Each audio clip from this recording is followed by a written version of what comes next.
Hello hi ಎಲ್ರಿಗೂ ನಮಸ್ಕಾರ. ನನ್ನ ಇವತ್ತಿನ ಒಂದು ವಿಡಿಯೋ ನಾನು ಈಗ ಸ್ಟಾರ್ಟ್ ಮಾಡ್ತಾ ಇದ್ದೀನಿ.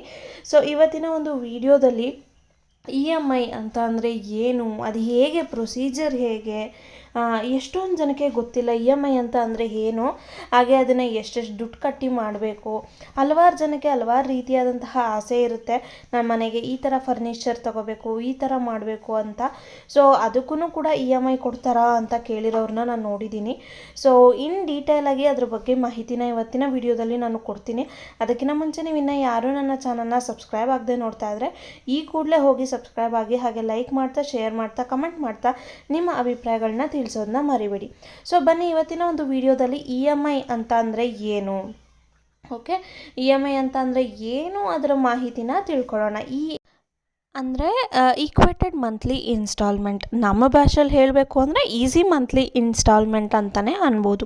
ಸೊ ಯಾಕೆ ಅಂತ ಅಂದರೆ ಒಂದು ಫೋನ್ ತೊಗೊಳ್ಳೋದೇ ಆಗಲಿ ಅಥವಾ ಮನೆಗೆ ಯಾವುದಾದ್ರು ಫರ್ನಿಚರ್ ಆಗಲಿ, ಯಾವುದೇ ಒಂದು ವಸ್ತುವನ್ನು ತಗೋಬೇಕು ಅಂತ ಅಂದರೆ EMI ಆಪ್ಷನ್ಗೆ ನೀವು ಹೋಗ್ಬೋದು ಅಂತ ಹಲವಾರು ಕಡೆ ಹೇಳಿರ್ತಾರೆ.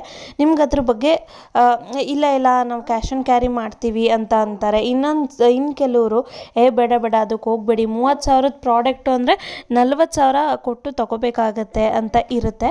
ಸೊ ಈ ಒಂದು ವಿಷಯದಲ್ಲಿ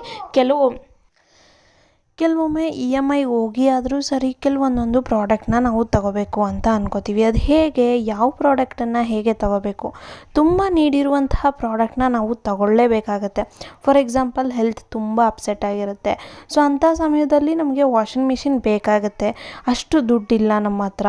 ಹಾಗಾದರೆ ಒಳ್ಳೆ ಕ್ವಾಲಿಟಿನ ನಾವು ತಗೋಬೇಕು. ಇರೋವಂತಹ ದುಡ್ಡಲ್ಲಿ ನಾವು ತಗೋತೀವಿ ಅಂತ ಅಂದರೆ ಒಂದು 10,000 to 15,000 ಸೆಮಿ ಆಟೋಮೆಟಿಕ್ ಬರುತ್ತೆ. ಆದರೆ ಅದ್ರ ಲೈಫ್ ಬಂದು 3 to 5 ವರ್ಷ ಇರುತ್ತೆ. ಸೊ ಅದಕ್ಕೆ ಹೋಗೋ ಬದಲು ನಾವು ಪರ್ಮನೆಂಟಾಗಿ ಒಂದು 35,000 ಕೊಟ್ಟು ತೊಗೊತೀವಿ, ನಮಗೆ EMI ಆದರೂ ಪರವಾಗಿಲ್ಲ ಅನ್ನುವಂಥವ್ರಿಗೆ EMI ಆಪ್ಷನ್ ಹೇಗಿರುತ್ತೆ ಅಂತ ಹೇಳ್ತೀನಿ. ಮೊದಲನೇದಾಗಿ down payment, zero down payment ಕೂಡ ಇರುತ್ತೆ. ಝೀರೋ ಡೌನ್ ಪೇಮೆಂಟ್ ಅಂತ ಅಂದರೆ ಈಗ ನಾವು ರಿಜಿಸ್ಟರ್ ಮಾಡಿ ಈ ಒಂದು EMI ಆಪ್ಷನ್ಗೆ ನಾವು ಹೋಗ್ತಾ ಇದ್ದೀವಿ ಅಂತ ಅಂದರೆ 5,000 to 10,000 ಡೌನ್ ಪೇಮೆಂಟ್ನ ನಾವು ಮಾಡಬೇಕಾಗತ್ತೆ. ಸೊ ಈ ಡೌನ್ ಪೇಮೆಂಟ್ ಏನಕ್ಕೆ ಅಂತ ಅಂದರೆ ರೇಟ್ ಆಫ್ ಇಂಟ್ರೆಸ್ಟು ಅದರ ಡಿಪೆಂಡ್ಸ್ ಡೌನ್ ಪೇಮೆಂಟ್ ಇರುತ್ತೆ. For example rate of interest ಕಮ್ಮಿ ಬೇಕು ಅಂತ ಅಂದರೆ ಡೌನ್ ಪೇಮೆಂಟ್ ಬಂದು ಸ್ವಲ್ಪ ಜಾಸ್ತಿ ಇರುತ್ತೆ. ರೇಟ್ ಆಫ್ ಇಂಟ್ರೆಸ್ಟು ಜಾಸ್ತಿ ಇರುತ್ತೆ ಅಂತ ಅಂದರೆ DP ಕಮ್ಮಿ, ಅಂದರೆ ಡೌನ್ ಪೇಮೆಂಟ್ ಕಮ್ಮಿ ಇರುತ್ತೆ.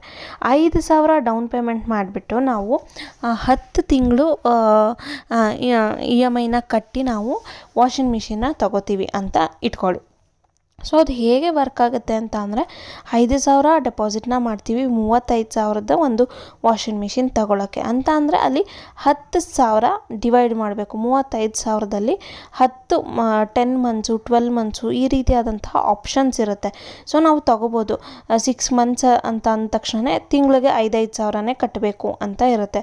ಇಲ್ಲ ನಮಗೆ ಬರೀ 6 ತಿಂಗಳಲ್ಲಿ ಎಲ್ಲಿ ಕಟ್ಟೋಕ್ಕಾಗುತ್ತೆ, 12 ತಿಂಗಳು ಮಾಡ್ಕೊತೀವಿ ಅಂತ ಅಂದರೆ ಅಲ್ಲಿಗೆ ಮತ್ತೆ ಡಿವೈಡ್ ಆಗುತ್ತೆ. 3,000 ತಿಂಗಳಿಗೆ 12 ತಿಂಗಳು ಕಟ್ ಮಾಡೋ ಅಂಥದ್ದು ಅಂತ ಇರುತ್ತೆ.